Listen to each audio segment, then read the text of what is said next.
कार्यक्रम में उपस्थित प्रशांत जी, डायरेक्टर पंचायती राज, यहाँ पर उपस्थित हमारे एसपी सिंह साहब, पंचायती राज रजिस्ट्रार और पंचायती राज चेयर के प्रोफेसर, मंच पर उपस्थित हमारे निराला जी, सरपंच संघ के अध्यक्ष, मुखिया संघ के अध्यक्ष मिथिलेश जी, रश्मि जी, प्रखंड प्रमुख संघ के अध्यक्ष, यहाँ पर उपस्थित हमारे सभी प्रमुख, मुखिया जी, सरपंच जी, पंच, जितने सारे हमारे पंचायती राज व्यवस्था के पदधारकगण हैं, CNLU के इस कार्यक्रम को आयोजित करने वाले सभी पदाधिकारीगण, आपने काफी विस्तार से सुना पंचायती राज व्यवस्था की अवधारणा, किस प्रकार से पंचायती राज व्यवस्था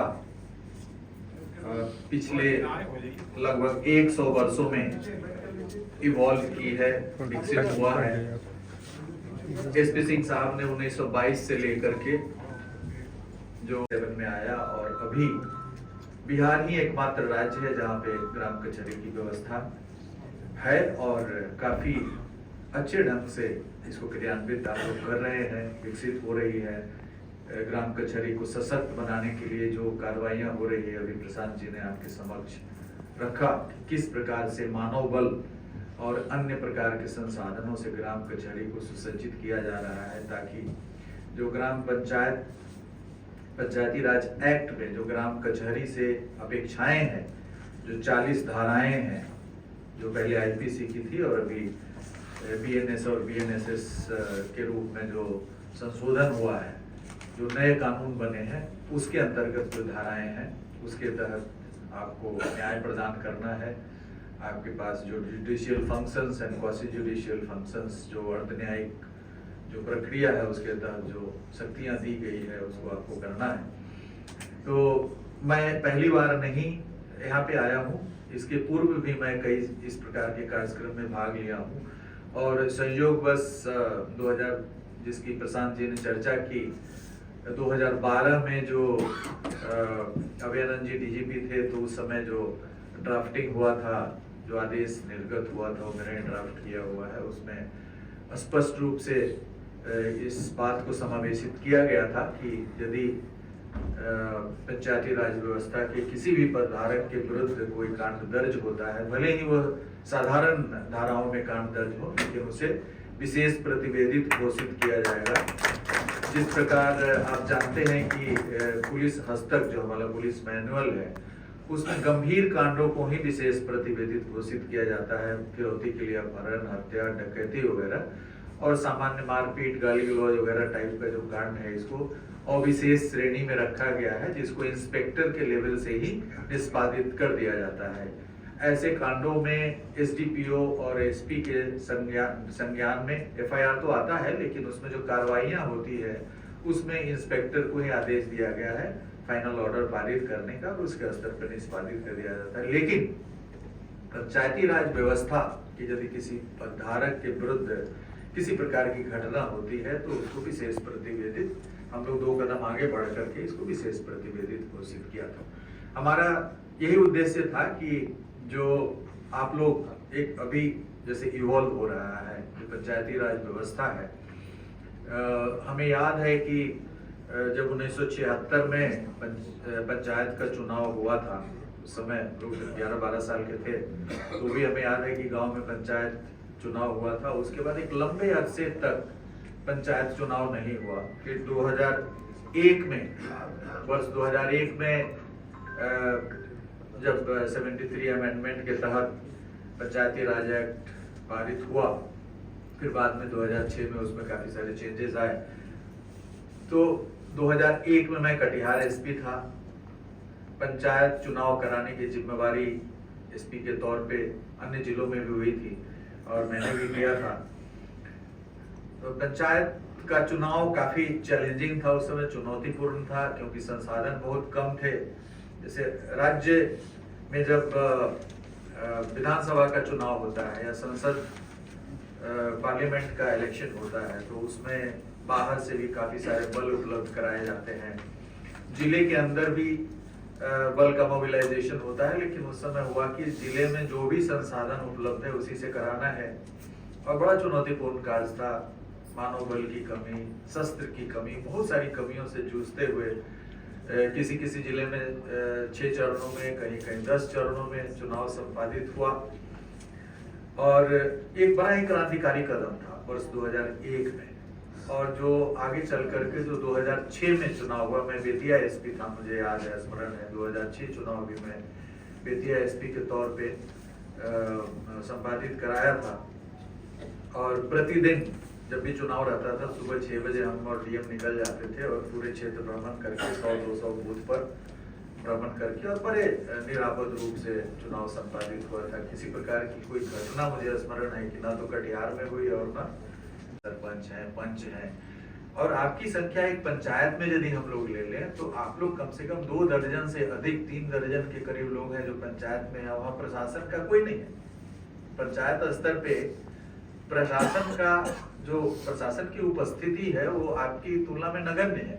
अब हर पंचायत में ये बड़ा अच्छा सुझाव था और मैंने शायद डीजीपी बनने के बाद जो पहला वीसी किया था उसी में मैंने कहा था अपने अधिकारियों को कि थाना के अंदर जितने आपके पुलिस पदाधिकारी हैं, एएसआई से लेकर के इंस्पेक्टर तक, सब इंस्पेक्टर, उन सबों को एक एक पंचायत से संलग्न कर दीजिए और उस पंचायत के वो नोडल पदाधिकारी होंगे, उस पंचायत में जाएंगे, उस पंचायत भवन में भी थोड़ा सा बैठेंगे, पंचायत सरकार भवन में वहाँ की गतिविधियों की जानकारी लेंगे। ये मैंने ज्वाइन करते ही मैंने कहा था, पहले भी कहा था और इसको मैं बड़े सशक्त रूप से लागू करूंगा कि एक एक पदाधिकारी नोडल उस पंचायत को एडॉप्ट करे और उस पंचायत के जो भी असामाजिक तत्व हैं, जो नए नए बच्चे हैं जो गलत दिशा में जा रहे हैं, जो ड्रग्स की ओर जा रहे हैं, उनको चिन्हित करें और उस पर पूरी निगरानी रखें। ड्रग्स का प्रचलन इतना बढ़ गया है यूथ में कि अभी हम लोग एक 2 दिन में हो जाएगा, एक अलग से हम लोग एक एडिशनल डीजी के अध्यक्षता में एक नारकोटिक्स का एक वर्टिकल, एक अलग से इकाई स्थापित करने जा रहे हैं, क्योंकि ये इतनी ज्यादा बढ़ गया है कि इसको हम लोग आर्थिक अपराध इकाई से अलग करके और इसमें एसटीएफ में भी एक इकाई बनाए हैं। और प्रतिदिन आप अखबार में देखते होंगे कि हीरोइन स्मैक काफी संख्या में बरामद हो रहा है, लोग गिरफ्तार हो रहे हैं। एक बहुत एक सुरसा की तरह एक विकराल रूप धारण करते जा रहा है ये जो ड्रग की समस्या है। यूथ है, उनके भी बच्चे हैं, ये कोई ऐसा नहीं है कि कोई गरीब तबके का आदमी ही ड्रग्स ले रहा है। और जो ड्रग्स लेना शुरू कर रहा है उसका यदि आप देखिएगा कि कैसे कैसे वो कर रहा है, उसको देखिएगा तो आपको माने अजब ये लगेगा। सबसे पहले जो ड्रग्स बेचने वाले लोग हैं उसको नशा फ्री में देते हैं। उसको जब ग्रिप में लेना रहता है तो फ्री में पुड़िया देते हैं कि बाबू ये एकदम फ्री है। जब आदत लग जाती है उसके बाद पैसे चार्ज करने लगते हैं, 100 रुपये 200 रुपये पुड़िया। और उसके बाद जब वो पूरी तरीके से डिपेंडेंट हो जाता है कि अब वो बिना नशा का नहीं रह सकता है तो उसको पैसे चाहिए ड्रग्स खरीदने के लिए।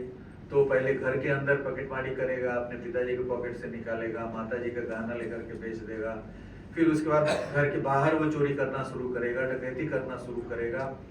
और आज से 20-25 साल पहले जब ये लूट वगैरह का कांड होता था, छिनतई होता था, चोरी वगैरह होता था, तो अपराधी भी हल्का फुल्का उनका उद्देश्य ये रहता था कि हम जो भी पैसे वैसे ले लें, लेकिन हत्या करने की प्रवृत्ति नहीं रहती थी। बहुत रेयरली साल में एक आध घटना होता था जिसमें लूट डकैती के क्रम में हत्या हो जाती। लेकिन आज के डेट में जो ड्रग्स का प्रभाव है अपराधियों पर, तो ड्रग्स के प्रभाव में वो समझ ही नहीं पाता है कि हमको क्या करना है क्या नहीं करना है।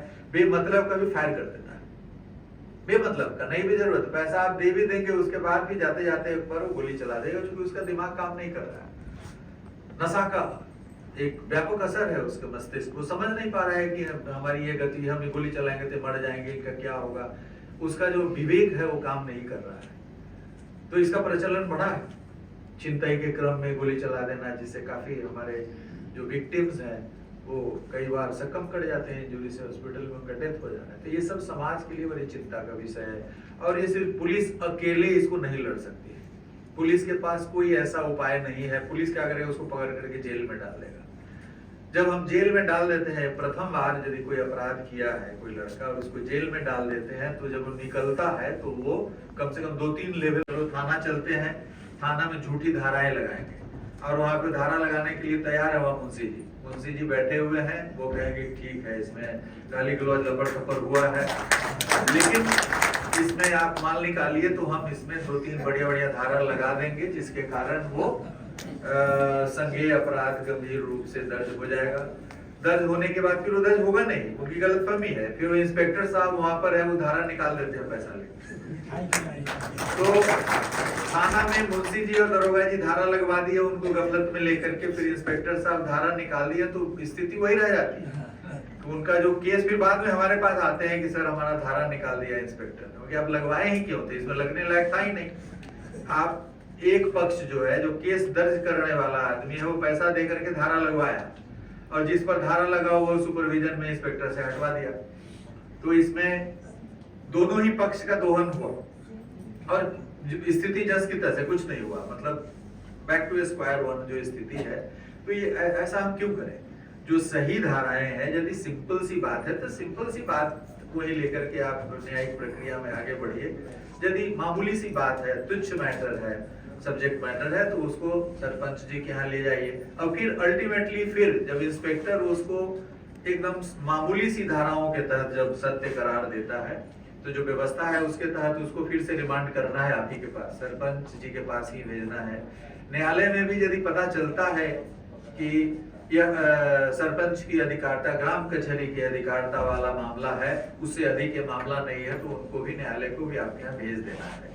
तो अल्टीमेटली जो आपके यहाँ जाना है मामला को, तो उसको बढ़ा चढ़ा करके और उसको पूरा लेप चढ़ा करके और हम लोग थाना में दर्ज करा देते हैं। तो ये बहुत बड़ा चुनौतीपूर्ण कार्य है, क्योंकि मानसिकता बदलनी पड़ेगी, हमारे समाज में मानसिकता बदलनी पड़ेगी कि जो सत्य है, जिस प्रकार की घटनाएं हुई है उसी तरह की घटना को लेकर के जाइए, और यदि सरपंच की अधिकारिता वाला मैटर है तो वहीं से आपको न्याय मिलेगा। लेकिन मानसिकता में ये है ही नहीं। हर आदमी चाहता है, जैसे अभी हुआ है कि 2008 के बाद से आया है कि 7 साल से कम सजा वाले कांडों में गिरफ्तार नहीं करना है, लेकिन लोग चाहते हैं, लोग की सबसे मानसिकता ये रहती है कि हमारा जो प्रतिद्वंदी हो गिरफ्तार हो जाए, और गिरफ्तार होकर के यदि जेल में जाए तो निकले ही नहीं कभी, वो उसी में उसकी मृत्यु जेल के ही अंदर हो, हमारी मानसिकता है, मामला जो भी हो। तो इस मानसिकता में परिवर्तन की जरूरत है। हमारे यहाँ रोज आते हैं, हम रोज जनता दरबार लगाते हैं, मतलब शाम 5:30-6 बजे से 8-9 बजे तक जो भी आदमी आते हैं उनको हम सुनते हैं, काफी विस्तार से उनकी समस्या की सुनवाई करते हैं, आदेश भी पारित होता है उसमें। जब हमारा कार्यालय कार्य लगभग 6 बजे पूर्ण हो जाता है मोटा मोटी, तो उसके बाद से हम दरबार अपना लगाते हैं, उसमें काफी सारे लोग हैं, उसमें यही सब आता है कि सर गिरफ्तारी नहीं हो रही, तो उसमें पता चलता है कि नहीं, उनमें तो 41 का नोटिस सीआरपीसी का दे करके उन्हें चार्जशीट कट चुका है। मतलब न्यायालय सुप्रीम कोर्ट का भी जजमेंट है कि आप इस तरह के छोटे मोटे मामलों में जेल में मत भेजिए। मैंने आपको कहा कि यदि जो जेल में जाएंगे तो वहां पे और जाकर के वो जो मारपीट वाले अभियुक्त हैं वो जेल में जाकर के डकैती अपहरण सीख करके आते हैं। तो जेल भेजना कोई अच्छी चीज नहीं है। इसलिए इस तरह के जो मामले हैं उसमें एक जागरूकता आनी चाहिए आपके स्तर पे, और जो मैं पुलिस पदाधिकारियों को नोडल बनाऊंगा, और अभी हमने ये भी कहा है कि आप पंचायत स्तर पे जाकर के दरबार लगाइए, जो भी एसएचओ है आपके पंचायत में जाए, वहां पर लोगों को जो नए कानून बने हैं उसकी क्या अवधारणा है, क्या क्या उसमें प्रावधान रखे गए हैं उसके बारे में बताए। जो जुवेनाइल जस्टिस एक्ट है, किशोर न्याय अधिनियम है, उसमें किशोरों के क्या अधिकार है, और यदि कोई इस तरह के अपराध होते हैं उसको कैसे डील करना है, इन सभी विषयों पर वहां पर जा करके और वहाँ लोगों से बात करें और उनको जागरूक करें। बहुत सारे कानून के क्षेत्र में जागरूकता की आवश्यकता है। तो इसको मैं धीरे धीरे आने वाले दिनों में इसको काफी मूर्त रूप दूंगा कि पुलिस और जो पंचायती राज सिस्टम के हमारे प्रधारकगण हैं और जनता के बीच में एक अन्योन्याश्रय संबंध विकसित हो। और पुलिस की अवधारणा, जैसा कि आप जानते ही हैं कि पुलिस को जो भी पावर है, जो भी शक्ति हमारे पास है, वो सभी शक्ति जनता में भी वेस्ट की गई है। पुलिस गिरफ्तार करती है, वो होता है छोटी सी घटना से शुरू होता है। छोटी सी घटना बढ़ते बढ़ते बढ़ते, चाहे वो जमीन विवाद जनित हो या किसी और चीज को लेकर के चली हो, शुरू में छोटी सी घटना होती है, गाली गलौज हुआ, लपड़ थप्पड़ हुआ, फिर 307 जो आजकल 109 धारा हो गई है, माथा पे चोट लगा, हाथ पे चोट लगा, मारपीट हुआ और उसके बाद फिर वो मर्डर में परिणत हो जाता है। तो इसमें आपकी सबसे बड़ी भूमिका है कि यदि किसी भी चीज को कहते हैं कि निप इन दी बड, माने प्रारंभ के दिनों में ही यदि उसको कुचल दिया जाए उस समस्या को, जो भी न्यायिक प्रावधान है उसको अपनाते हुए, तो आगे वह समस्या विकराल रूप धारण ही नहीं करेगी। जैसे अभी जमीन विवाद, जितनी सारी घटनाएं हो रही हैं, अभी जैसे चंदन मुखिया जी का हत्या हो गया लखीसराय, अब उस जमीन विवाद है, सीलिंग की जमीन है, वहां पे एक जमींदार है, उनकी सीलिंग की जमीन है, उसको कोई इसको लिख रहा है, कोई उसको लिख रहा है, और जो आदमी प्लान किया है वो उनके परिवार के ही सदस्य, कोई बाहर का आदमी नहीं प्लान किया है, उनके परिवार के ही लोग हैं जो इसमें लगे हुए हैं। पैसा भी खर्च हुआ है, उसमें 2 लाख रुपया भी बरामद हो गया। आरा में जो एक अभियुक्त 24 घंटे के अंदर धराया, वो 2 लाख रुपया उसको मिला था, 1,53,000 बरामद भी हो गया है। बाकी लोग हैं वो सभी इधर उधर घूम रहे हैं, सब 2-4 दिन में गिरफ्तार हो जाएंगे। लेकिन जो समस्या है वो भूमि विवाद की समस्या है। भूमि विवाद की समस्या, जितनी घटनाएं हो रही हैं, हत्या हो या राइटिंग का घटना हो, पहले हम लोग 60% बोलते थे, 60% जो हत्याएं हैं या गंभीर घटनाएं हैं भूमि विवाद को लेकर के हो रही है, ये अभी बढ़ करके 90 से ज्यादा हो गया। हम तो जब से आए, जब से देख रहे, कोई भी हत्या हो रहा है भूमि विवाद, मुखिया जी का हुआ है भूमि विवाद। अब भूमि विवाद में दूसरा पक्ष है वो 8-10 लाख रुपया खर्च करके और जो कॉन्ट्रैक्ट किलर्स है उसको दे करके घटना करा रहा है। तो भूमि विवाद को सॉल्व करना, हालांकि आज के डेट में, हालांकि हम उसके पक्ष में नहीं है कि भूमि विवाद में पुलिस प्रत्यक्ष रूप से हस्तक्षेप करे, क्योंकि पुलिस के पास कोई रिकॉर्ड्स नहीं है, खाता खेसरा किसका है, खतियान क्या है, पुलिस के पास कोई जानकारी नहीं, कोई रिकॉर्ड्स नहीं है। तो पुलिस वाले किसी भी जगह पे जाके कैसे कर सकते हैं कि भाई यहाँ बाउंड्री आप दीजिए या आप नहीं दीजिए या आपका कब्जा है, जब कोई आपके पास कोई रिकॉर्ड्स ही नहीं है, तो आप कैसे जाकर के किसी को कीजिएगा, गुंडा की तरह काम कीजिएगा। तो पुलिस यदि किसी जमीन विवाद को हल करने के लिए स्थल पे जाती है, तो पुलिस के तौर पे नहीं जा रही है, वो गुंडे के तौर पे जा रही है। और जनता की पूरी अपेक्षा है, बड़े बड़े पढ़े लिखे लोग हमारे पास आ रहे हैं और रेवेन्यू एडमिनिस्ट्रेशन में किसी का नाम नहीं ले रहे हैं, सीओ का नाम नहीं ले रहे हैं, डीसीएल का नाम नहीं ले रहे हैं, किसी का नाम ही नहीं, सिर्फ पुलिस का नाम ले रहे हैं। डीएसपी हमको हमारा विवाद नहीं सॉल्व करे, डीएसपी कुछ नहीं कर रहे हैं, दरोगा कुछ नहीं कर रहे हैं। तो इसमें भूमि समाधान के लिए जो व्यवस्था दी गई है उसका उद्देश्य दूसरा था, लेकिन वो अपने उद्देश्य से दिग्भ्रमित हो गया है। थाना में सीओ साहब को जाना है, सीओ और थाना प्रभारी संयुक्त रूप से उसमें निर्णय लेगा। अब सीओ साहब अपना खींच लिए हैं हाथ, कभी जाते हैं कभी नहीं जाते हैं। एक सीओ के अंदर 5 थाने हैं, किसी और को भेज दिया, कभी अमीन को भेज दिया, किसी को भेज दिया।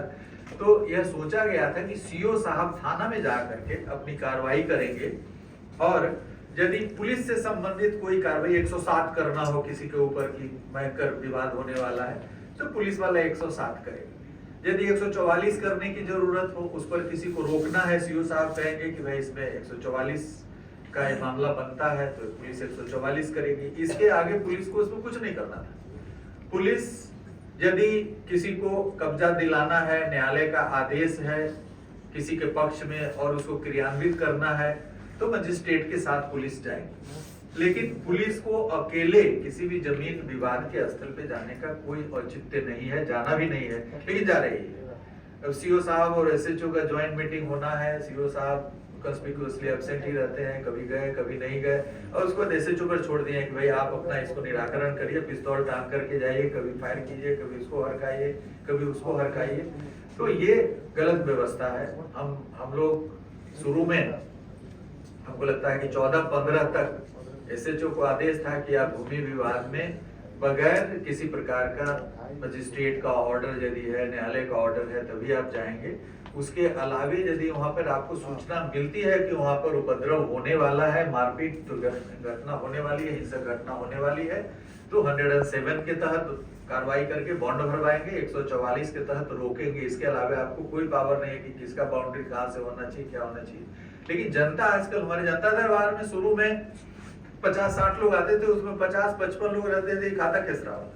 उन्होंने बाद में कहा कि खाता खेसरा वाला जाइए, यहाँ पे हम एंटरटेन नहीं करेंगे। अब डीजीपी यहाँ बैठ करके कैसे निर्धारित कर देगा कि कौन खासा खेसरा किसका है? लेकिन लोग आ रहे हैं, बड़े बड़े पढ़े लिखे लोग आए, वकील साहब भी लोग आए कि सर वहां देखिए दरोगा ये नहीं कर रहे हैं।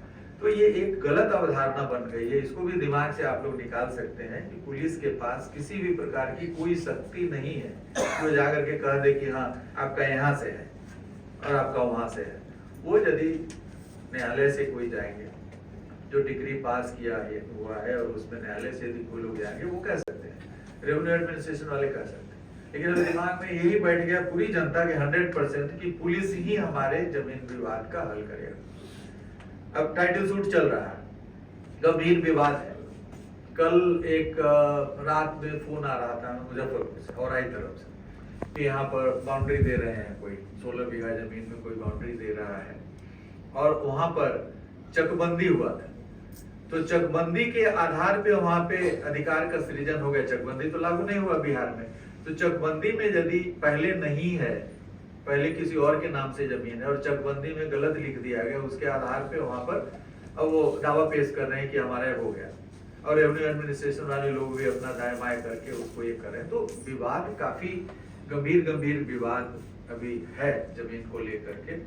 उसमें राजस्व न्यायालय को अपना निर्णय लेना है, कोर्ट जो कोर्ट्स है, रेवेन्यू कोर्ट्स है, उनको अपना निर्णय लेना है और पुलिस को जाकर के उसको एनफोर्स करना है, एक सशस्त्र बल के रूप में खड़ा रहना है कि वहां पे कोई घटना, हिंसक घटना नहीं हो जाए। लेकिन अब सिर्फ थानेदार जाकर के अकेले पिस्तौल टांग करके कहते हैं कि ठीक है आप बाउंड्री खड़ा कीजिए, आप नहीं खड़ा कीजिए, आप काम कीजिए, नहीं कीजिए, ये सब थानेदार डिसाइड करें, जो बहुत ही गलत है। तो आप लोग जहां कहीं हैं और आपको यह पता है तो इस तरह के मामलों में हस्तक्षेप करने की आवश्यकता है।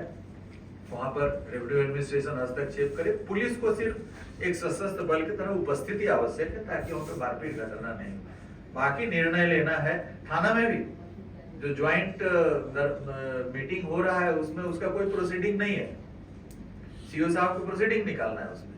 भाई आपने सुन के आपने क्या आदेश पारित किया, जो सीओ साहब आदेश पारित करेंगे उसको वही क्रियान्वित कराएंगे और पुलिस वाला खड़ा रहेगा। लेकिन ऐसा हो नहीं रहा, गलत तरीके से वो चला गया। इसको सही करने के लिए हमने लिखा है राज्य सरकार को कि भाई ये मीटिंग होना चाहिए सीओ के, क्योंकि वहां पे उनका रिकॉर्ड सब है, अमीन है, कर्मचारी है, सब है।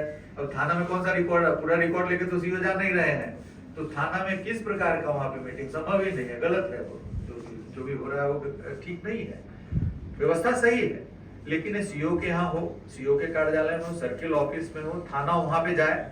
यदि 5 थाने उनके अंदर 5 का थाना प्रभारी एक दिन जाए शनिवार को और वहां पर उसका पूरा विचारण हो, सीओ के स्तर से उसमें ऑर्डर पारित हो कि उन्होंने क्या ऑर्डर पारित किया, और उस ऑर्डर को यदि क्रियान्वित कराना है तो सिविल एडमिनिस्ट्रेशन जाएगा, राजस्व प्रशासन जाएगा, मजिस्ट्रेट जाएंगे और पुलिस उसको कराएगी।